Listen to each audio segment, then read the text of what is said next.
Shalom, berjumpa lagi dengan saya Joseph Paul Sang, apologet Kristen. Hari ini kita akan belajar membedakan kata Tuhan dengan kata Allah. Banyak orang, baik orang Kristen, orang Islam, ya orang Indonesia, semua membedakan kata God dengan Lord, mereka kebingungan. Padahal itu sebuah kata yang jelas berbeda dan berasal dari kata dasar yang juga berbeda, ya. Di dalam bahasa Indonesia kita tahu kata Tuhan berasal dari kata Lord dalam bahasa Inggris, dan Kurios dalam bahasa Yunani, dan Adonai dalam bahasa Ibrani. Sedangkan kata Allah berasal dari kata dewa atau God, berasal dari kata Elohim dalam bahasa Ibrani dan Theos dalam bahasa Yunani. Nah, dari kata dasar dan asal muasal terminologi kata ini yang sangat berbeda, maka sebenarnya kita bisa membedakan. Saat di Alkitab ditulis Tuhan, saat di Alkitab ditulis Allah. Orang-orang, baik orang Islam maupun orang Kristen, mereka bingung sebab mereka mencampur adukan kata Tuhan dengan kata Allah, terutama di dalam penginjilan dan apologetik. Ketika orang Islam menuduh orang Kristen mengarang bahwa di mana ayatnya Yesus menyebut dirinya Tuhan. Ini kan pertanyaan yang sangat bodoh sekali. Zakir Naik, Moko Ginta, Irena Handono, ini orang-orang yang sangat bodoh sekali. Sudah jelas Yesus berkata, "Akulah Tuhan" di dalam Yohanes 13 ayat 13. Masih mau tanya di mana ayatnya berkata Yesus adalah Tuhan? Di mana ayatnya, di mana? Saya tunjukkan, mereka ngeyel. Itu Tuhan berasal dari kata Tuhan. Lah, memang Tuhan itu berasal dari kata Tuhan. Emang mau dari kata apa lagi? Itu memang Tuhan, Kurios, Lord, Adonai.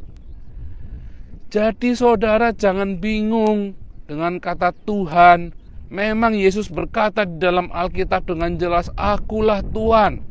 Kalau kamu memanggil Yesus sebagai Tuhan, maka kamu adalah hamba sahaya.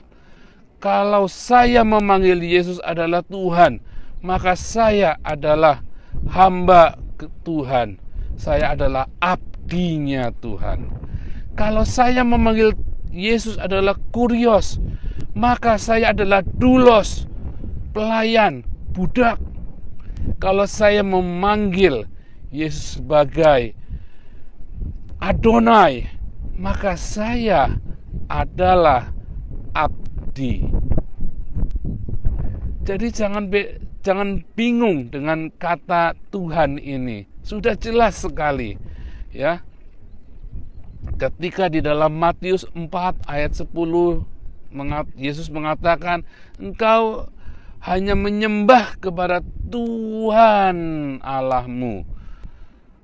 Artinya Yesus berkata, kamu hanya menyembah kepada Tuhan, Kurios. Ya, tentu saja kita menyembah kepada Tuhan. Kepada Tuhan kita menyembah, kita menurut, kita melayani. Hanya kepadanya lah engkau berbakti. Berbakti artinya apa? Melayani. Hanya kepada Tuhan kita melayani. Makanya Yesus berkata, kamu tidak bisa mengabdi, melayani dua Tuhan, kepada Mamon dan kepada Allah.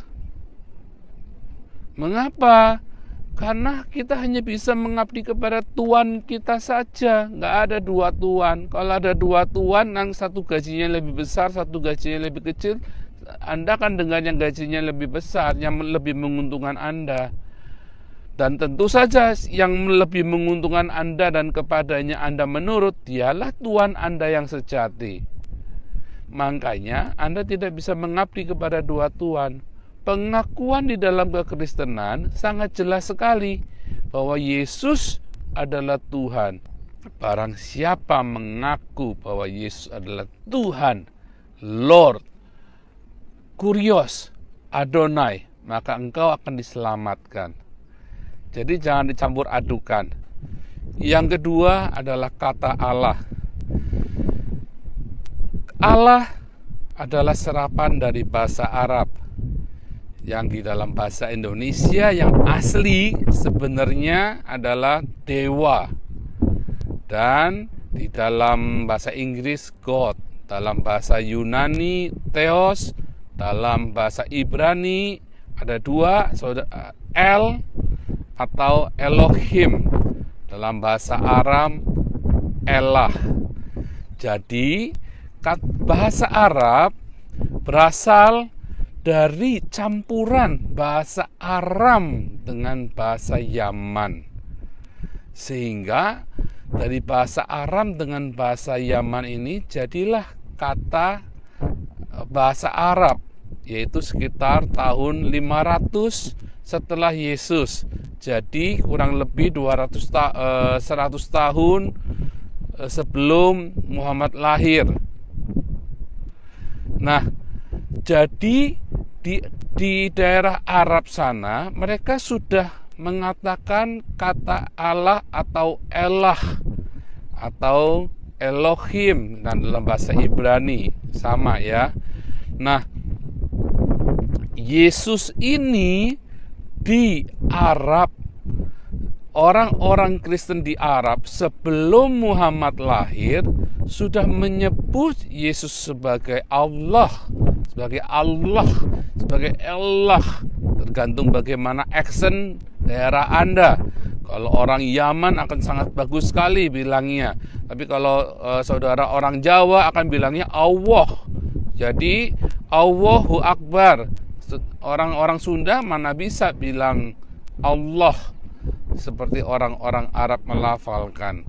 Orang Sunda berbeda dengan orang Palembang berbeda dengan orang Madura, orang Madura berbeda dengan orang Ambon ketika melafalkan kata alif lam lam ha atau Allah ini.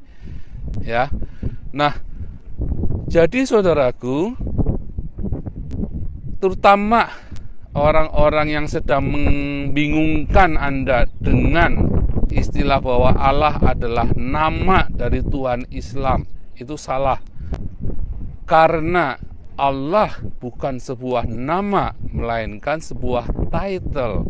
Sama seperti presiden, itu adalah title. Namanya Jokowi, namanya Clinton, namanya Nixon, Presiden Nixon, itulah adalah title. Sama dengan Allah, itu adalah sebuah title. Kata Tuhan juga sebuah title. Nah, jadi saudaraku, apakah arti Allah ini? Di dalam Kamus Bahasa Indonesia, Allah disebut sebagai sesembahan. Namun itu salah. Mengapa? Karena tidak semua Allah itu adalah sesembahan. Tapi mengapa dia disebut Allah? Karena dia mempunyai sesuatu yang ilahi. Maka dia disebut Allah. Al-Ilah. Alif lam ha.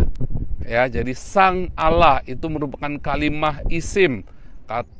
Ketika alif lam bertemu dengan alif lam ha, maka alifnya teredusir menjadi alif lam lam ha. Alif lam lam ha. Allah berasal dari kata al-ilah, sang ilah. Jadi ada banyak sekali ilah di muka bumi ini. Saudara tahu ada banyak sekali disebut Elohim di dalam Alkitab, tidak hanya untuk Jehovah, tetapi untuk roh-roh yang lain.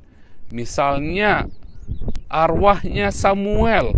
Kalau saudara lihat di dalam kisah Saul memanggil arwah Samuel melalui tukang tenung di Endor, maka Samuel juga disebut sebagai Elohim.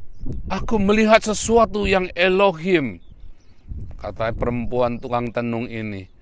Musa juga disebut Elohim, ya. Jadi ada banyak sekali Elohim. Yehova berdiri di sidang Elohim. Jadi ada banyak sekali Elohim. Jadi apakah Elohim itu sesembahan? Bukan. Elohim adalah sesuatu yang ilahi, sesuatu yang roh, yang spirit, sesuatu yang spirit yang punya pengaruh, yang mempengaruhi bisa mempengaruhi kehidupan seseorang, baik itu baik, baik itu jahat. Makanya Tuhan Yehova, Adonai Yehova, di dalam firman Tuhan melarang kita untuk pergi kepada Elohim bangsa-bangsa lain. Dan semuanya itu disebut Elohim atau Allah. Nah, lalu siapakah namanya?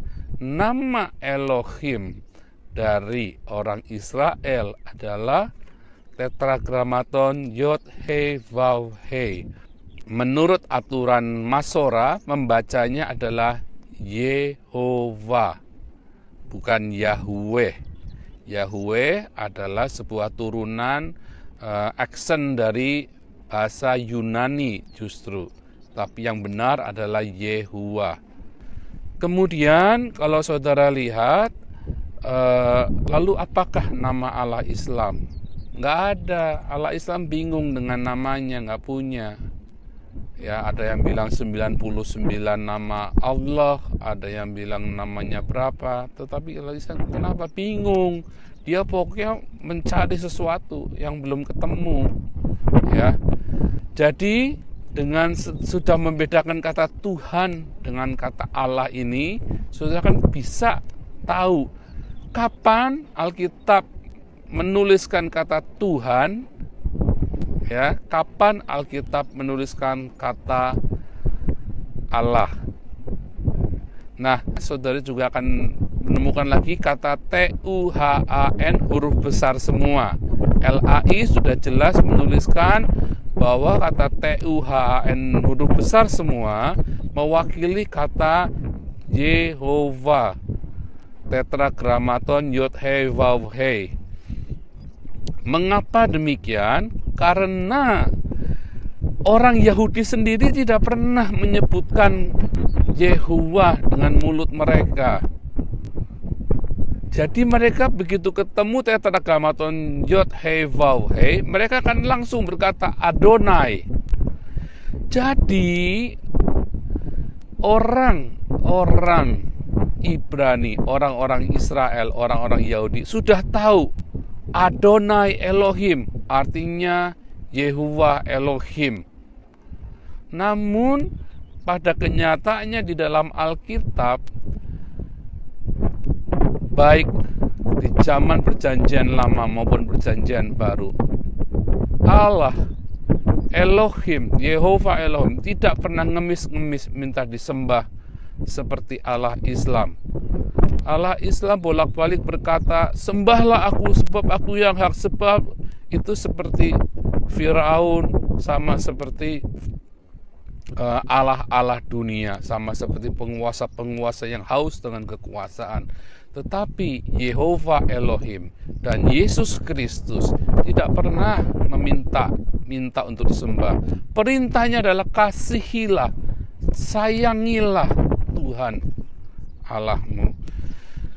Namun saudara tahu, setiap orang yang datang bertemu dengan Yehova Elohim selalu tersungkur dengan penuh penyembahan. Semua orang yang datang kepada Yesus selalu tersungkur dengan penuh penyembahan. Bahkan ketika orang mau tangkap Yesus, mana Yesus? Dan Yesus berkata, ego eimi. Dan mereka semua terjerembab, jatuh ke belakang. Mengapa? Karena Yesus penuh kuasa. Karismanya adalah karisma Allah sendiri. Dan sampai bahkan ketika Rasul Yohanes di Pulau Patmos, dan ia bertemu lagi dengan Yesus, ia pun tersungkur menyembah Yesus. Ketika Paulus berjumpa dengan Yesus di perjalanan ke Damsyik, ia pun tersungkur. Ketika saya bertemu dengan Yesus, mata saya tak kuat menatap, saya hanya tersungkur dan menangis.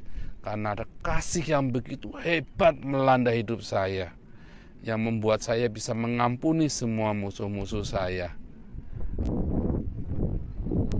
Demikian, saudara harus bisa membedakan kata Tuhan dengan Allah. Pengakuan sebagai Tuhan itu lebih penting daripada mengakui Yesus sebagai sesuatu yang ilahi. Pengakuan bahwa Yesus adalah Tuhan sangat penting. Mengapa? Karena dengan mengakui Yesus adalah Tuhan, artinya saudara mengabdi kepada Tuhan Yesus. Dengan mengakui Yesus sebagai kurios, berarti saudara adalah doulos, saudara adalah budak. Seluruh hidupmu, ya, waktumu, harta bendamu, keluargamu, seluruh cita-citamu itu milik Tuhan, bukan milikmu lagi, ya. Tapi kalau saudara menjadikan Yesus sebagai Elohim tanpa menjadikan Yesus sebagai Tuhan, artinya saudara sedang menjadikan Yesus sebagai jimat, sebagai pesugihan. Makanya engkau tersesat. Tetapi ketika engkau menjadikan Yesus sebagai Tuhan, maka engkau akan tunduk, taat, dan engkau akan selalu berkata, kehendakmu yang jadi, bukan kehendakku. Demikian, kiranya Tuhan Yesus memberikan penerangan, Roh Kudus memberikan penjelasan kepadamu, Roh Yesus memberikan wahyu kepadamu, sehingga saudara mengerti apa yang kita bicarakan hari ini. Tuhan Yesus memberkati.